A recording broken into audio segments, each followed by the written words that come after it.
Hello everybody and welcome here to this Sports Talk Network channel and welcome here to the review, or quick review for the Elimination Chamber. I'll have a regular, or maybe not a regular, but a different and bigger review of it on Sunday. Actually, hold on for a second. I'm doing this on my own anyways.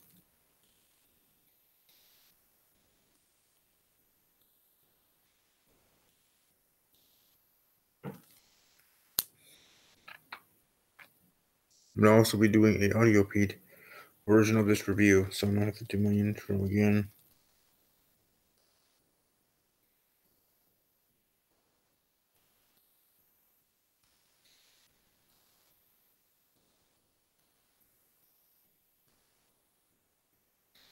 Alright, so I'm going to be doing an audio version of this, and then also a regular version, at least for this review from right after the show. So bear with me, I'll be doing my intro here again.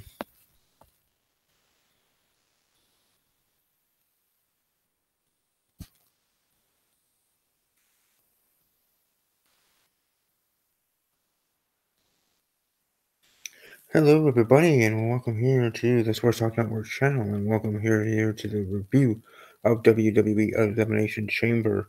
For those watching me live on YouTube, welcome. And those that are listening to my soothing voice on Anchor, Spotify, Podbean, and other places that I now can distribute to from Anchor, thank you for listening to me there. This is my, like I said, review for the 2019 edition of Elimination Chamber, which I would say was a pretty dang good show. For sure. But let's start piece by piece, nose by nose, of how the show went, or my opinion of how it went, in regards to this very show. I would say that it was a highly successful show, and I did enjoy it for all that it was, from the start to the finish. Starting off with the Cruiserweight title match that was part of the pre-show, WWE Cruiserweight Champion Buddy Murphy defeating Akira Tozawa in a pretty dang good match back and forth. And Buddy Murphy, like I said, retaining said championship. Congratulations to him there. Not too much else to say about it because if the WWE is not going to have, and it seems like ever, at least so far yet, or it feels that way, maybe they have when they started the division, but since then, we're going to again have the Cruiserweight title match or Cruiserweight match for the pay-per-view not on the pre-show. That would be greatly appreciated. That would be nice. But it stays in the pre-show because that's just where it stays, even on these quote-unquote low lesser pay-per-view events. But this pay-per-view actually was pretty dang good from start to finish. I'll give out my grades for it at the end here, and also to let people know on Anchor that I already let people know on YouTube. Like, again, I'm right now live on YouTube and live here on Anchor, audio-wise, that I will be doing my regular review on this YouTube channel, youtube.com/user/complete08. On Thursday, that's where my podcast is, or when it is, each and every week on YouTube. Thursday, 8 p.m. Central, around that time, 9 p.m. Eastern. Hopefully my team members and others will be able to join me then, but for right now, me, myself, and other people are doing their own right-away reviews, and some are taking this mere opportunity of a pay-per-view ending so early to get other things done, or just go to bed early. Work tomorrow. Things gotta get done. Life moving on. I'm talking about moving on and big things happening. The show did start off with the women's tag team elimination chamber match. The winners in the end were the team that we all thought were going to be the winners in the end, and that is the Boston Hug Connection, Sasha Banks and Bayley. Winners becoming the first ever WWE Women's Tag Team Champions. So congratulations to them. The match itself was stacked from start to finish. You had them and Mandy Rose and Sonya Deville starting off the match. Then from there you have the Riot Squad coming out next, and then after that, Naomi and Carmella, and then Tamina and Nia Jax were the last ones to come out there. Did have an elimination before Nia Jax and Tamina came out. I did a live reaction to this match, and I was even saying while I was watching the match that I was hoping that for any Elimination Chamber match, my hope is always that we have all the participants out there, then we start having eliminations. That's just how I would like it in my own utopia wrestling world in regard to elimination chambers or matches like that. Whether it's multi-superstar matches, like tag team, like tornado tag team triple threats, or stuff like that. Like having all those participants in the ring at the same time, battling it out, and then eliminations and pinfalls occurring that way. Just like battle royals happen, or of course Royal Rumbles are not automatically battle royals. Battle royals are automatically that way. Royal Rumbles are not. But the point is, that's just what I would like.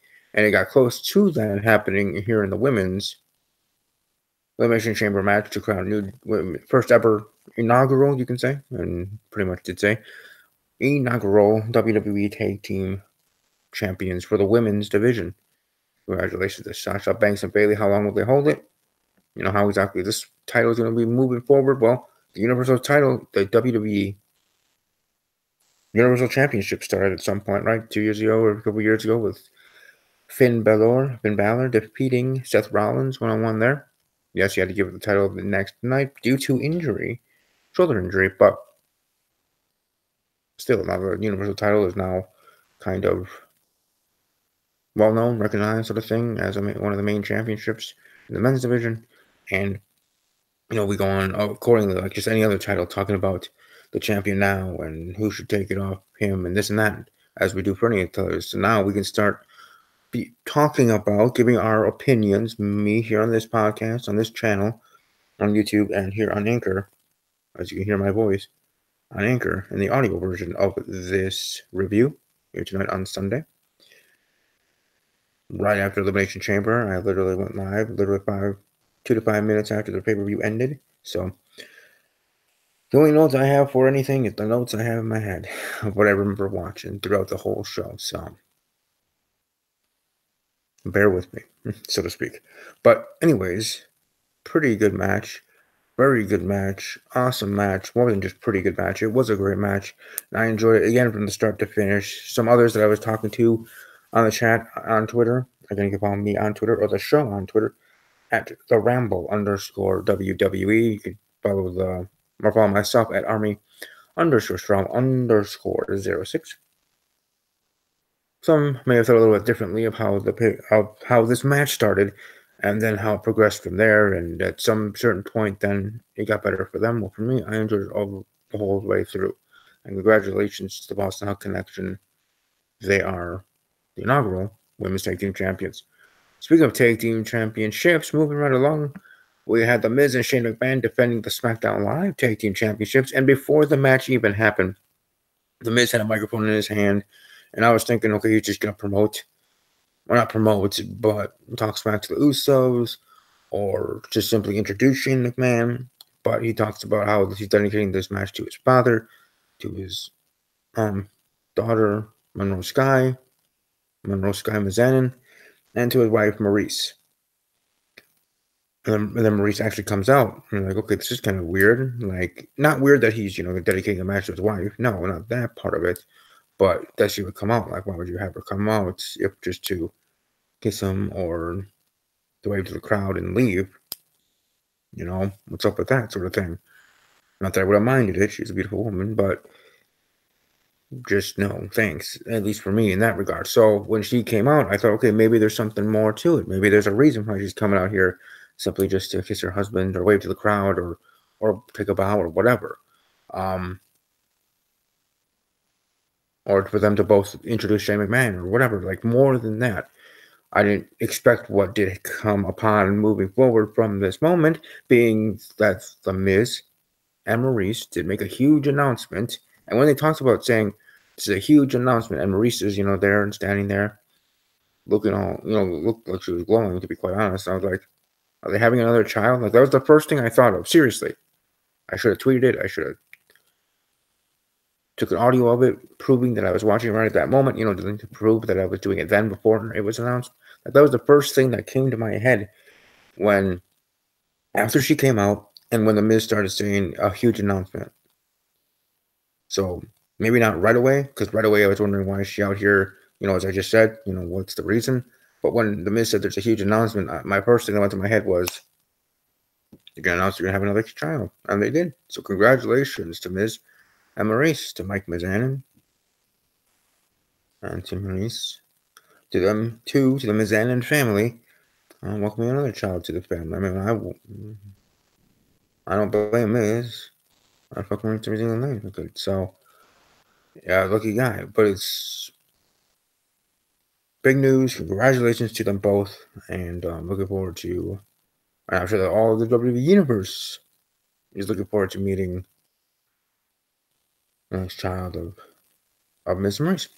But as the match went, the Usos defeated the Miz and Shane McMahon. Though I was surprised by that, only because of I did predict Miz and Shane to win, Miz and McMahon and Miz, whatever. However, and then after the arrest of Jimmy Uso, I think it was Jimmy Uso, just days before this pay-per-view, and reports saying, "Oh, it was just done because him and his wife want to get released from WWE to go AEW, dirt sheet crap like that." Because anything a WWE superstar does, or anything that your favorite WWE superstar does, let's just say that you would want it to be that because you want them to go to AEW because you think so highly of AEW, which I get. I respect everybody's opinion, as I always say, but part of me kind of thinks that's a little fishy, a little bullcrap. Just only in the means of not everybody is trying to get out of WWE.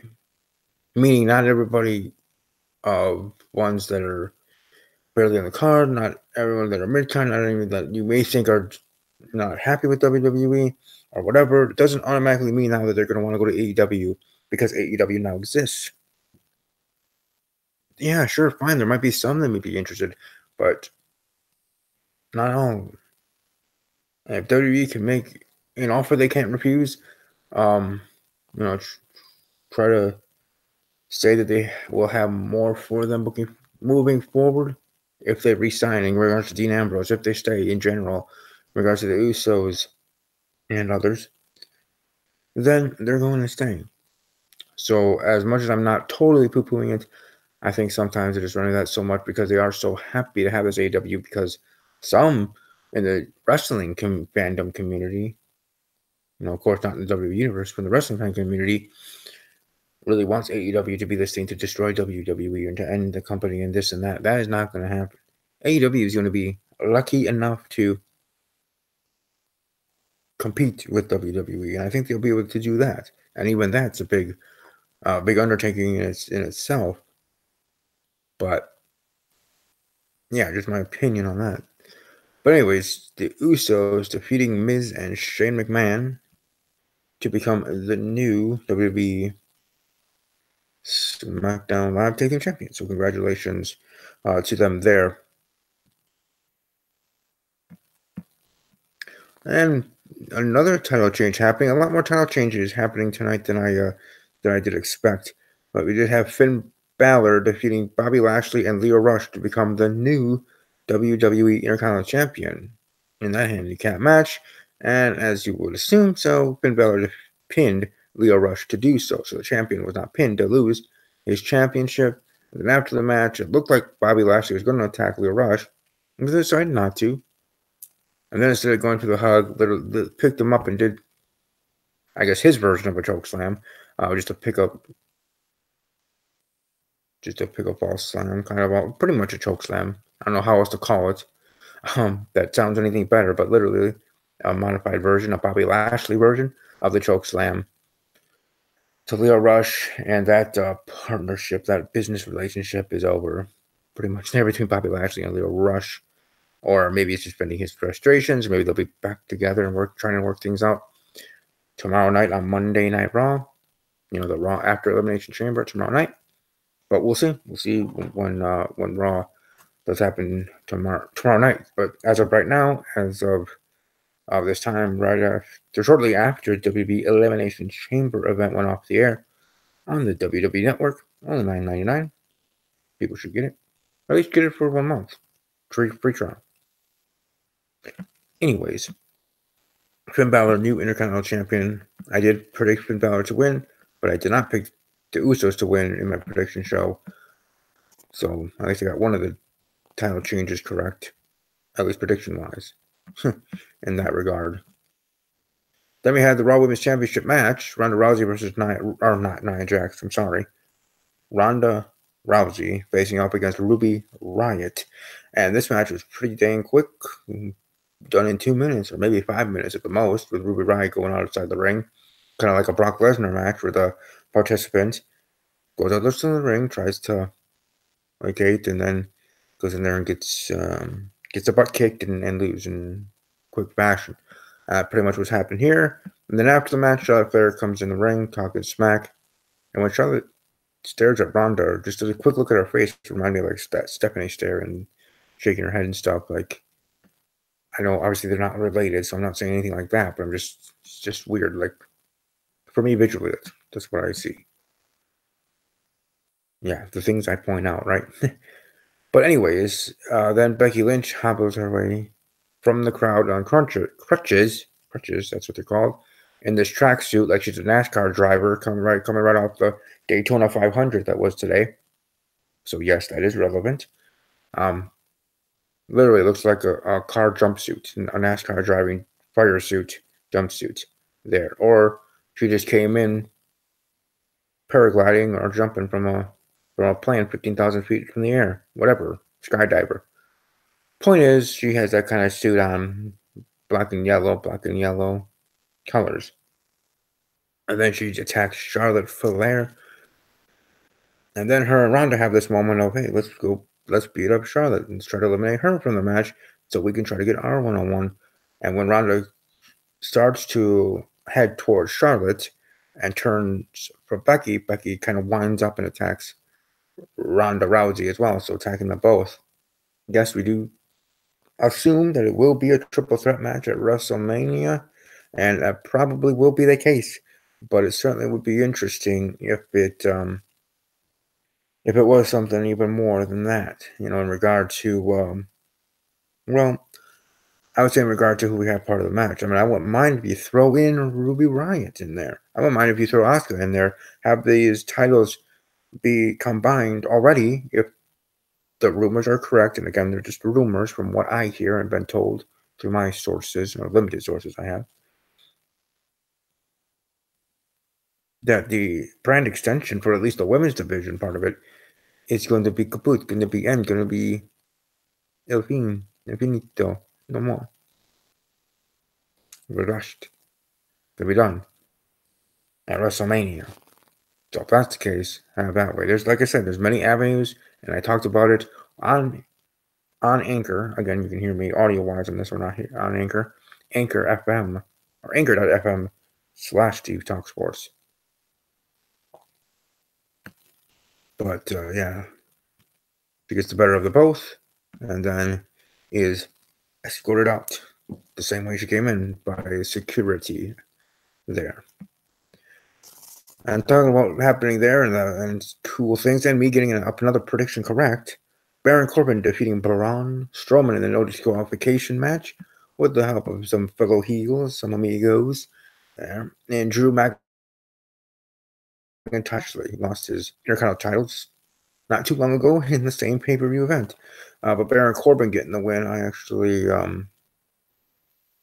liked it. Not just because I got the prediction right, because I thought that's what it's probably was going to go, especially if you're going to have these two, maybe even simply face each other at WrestleMania, and probably there you'll have Braun win, but still, Baron Corbin getting a push after his time being the general manager. That's the reason why they had him change up his look, period, because they want to give him this new look to go subsiding along with his push, however far this push is going to go. So I'm very interested to see, and obviously happy to see how far it will go, because I'm a big fan of all the Bastard Baron Corbin, who is really awesome. And I really am looking forward to seeing how that goes, especially if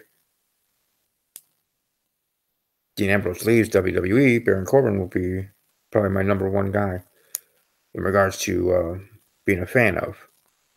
Just saying, my opinion, right? But anyways, Baron Corbin get the win with the help of those two. I thought maybe we would see someone trying to help out Braun, a couple faces, if not just one, like Kurt Angle or someone like that. I think that would have made sense, especially since on Raw, you had that 6-man match.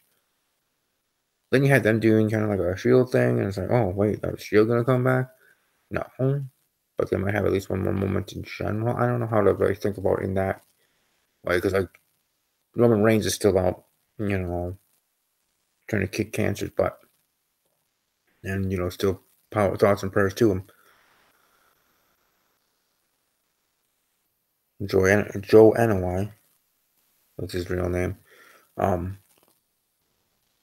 So I don't see that happening, but you never say never. I wouldn't mind that, especially if Dean Ambrose is going to go and leave WWE, have that last moment, have a Shield moment there, and then when Ambrose does come back, whenever that is, you go from there in the future. So, anyways, Baron Corbin defeating Braun Strowman in that no disqualification matchup. Pretty dang good. Pretty dang good stuff right there. Like, I don't see any issue in regards to that, because why would there be? Elimination Chamber on its own right was dang good. And the way that it finished, you had like a Shield powerbomb thing happening anyways, with Braun Strowman going through 2 tables that were set up, were on top of each other. So I think that even more so made it. Yeah, excuse me, made it that much better.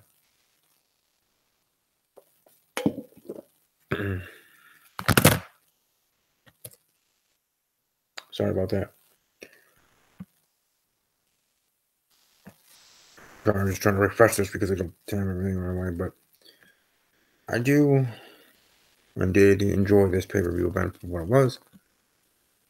It was pretty dang good.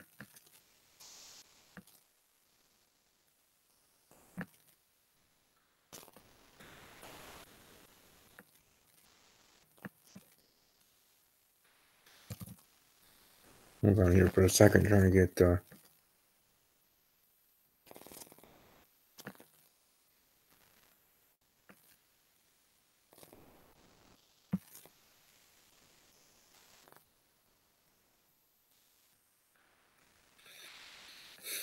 trying to see what the next match was after that. I don't remember. I'm doing this all from my memory. Oh, you did have at one point Lacey Evans coming out there, literally coming out there, turning around, and then nope.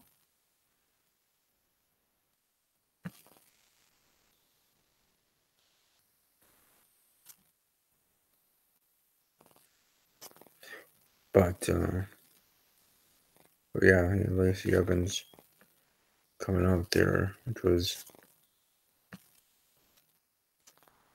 interesting. So, oh, no, yep. So that was the main event. That was the next match. I kind of was thinking that. I was just trying to make sure, confirm, because you don't want to look like a doom say so. So, anyways, then you had the main event match, WWE Championship match, the Elimination Chamber match there. Kofi Kingston, Jeff Hardy, the new Daniel Bryan, WWE Champion Daniel Bryan, AJ Styles, Randy Orton, Randall Keith Orton, and Samoa Joe. And of course, Randy Orton was the last one in. Started off with Daniel Bryan versus Samoa Joe there. Then we had Kofi Kingston come out there. Then you had then you had AJ Styles, then Kofi Kingston, then Jeff Hardy, then Randy Orton. The person eliminated was Samoa Joe. You had Kofi Kingston eliminating Randy Orton. So, with their history. And in the end, we had what most thought was going to be the final two, Kofi Kingston and Daniel Bryan. But in the end, it was too much. I was really pulling for Kofi. Maybe we get that at WrestleMania, Kofi against Daniel Bryan, because we don't know, at least I don't know, of course, at all where they're going to be going with the WWE Championship. Who's to be feuding with Daniel Bryan and facing him for the title. I would venture to think that it could be Kofi Kingston with the fanfare there. And just think if they actually have Kofi Kingston win the title, that would be something in its own right. But that pretty much is it, at least for my quick review in regard to WWE Elimination Chamber 2019 edition of said pay-per-view. I look forward to hearing your thoughts on things. Welcome to smash that like button, subscribe to the channel if you're not subscribed. And even if you are subscribed to the channel here on YouTube, if you are subscribed to me or friend of me on Anchor, as I have the audio version there. Welcome to let other people know about me on Anchor. Let people other know about me on YouTube. YouTube.com/user/complete08. Subscribe. I'm 219 or so away from 500. I'm 19 away from 300. So hopefully we can get there. Maybe we can get to 300 by the ringing of the first bell for the first match at WrestleMania, but before WrestleMania starts. Maybe we'll see. Hopefully, hey, I'm sure you know a lot of people, so get the word around worldwide and let them know about my channel, Sports Talk Network on YouTube, and about my podcast on Anchor, anchor.fm/Deep Talk Sports, and the podcast called Steve's Wrestling Ramble on YouTube. Hope you all have a great rest of your evening. And I was supposed to grade the show. I give the show definitely an A-. Give it an 8 out of, no, actually 9 out of 10. Grade, maybe not a 10 out of 10, but 9 out of 10. Definitely, really, truly did enjoy it. I look forward to hearing my thoughts, or not my thoughts. I look forward to hearing from my co-hosts, Kyron Chase, Mark Rambo, and maybe others that may join me on Thursday. Their thoughts on the pay-per-view on the podcast there, Thursday night, 8 p.m. Central, 9 p.m. Eastern start. Through Google Hangouts, as always, on YouTube. But as I was saying, hope you have a great rest of your evening. Hope your weekend was awesome. Enjoy the weather in your area. And as always, take care.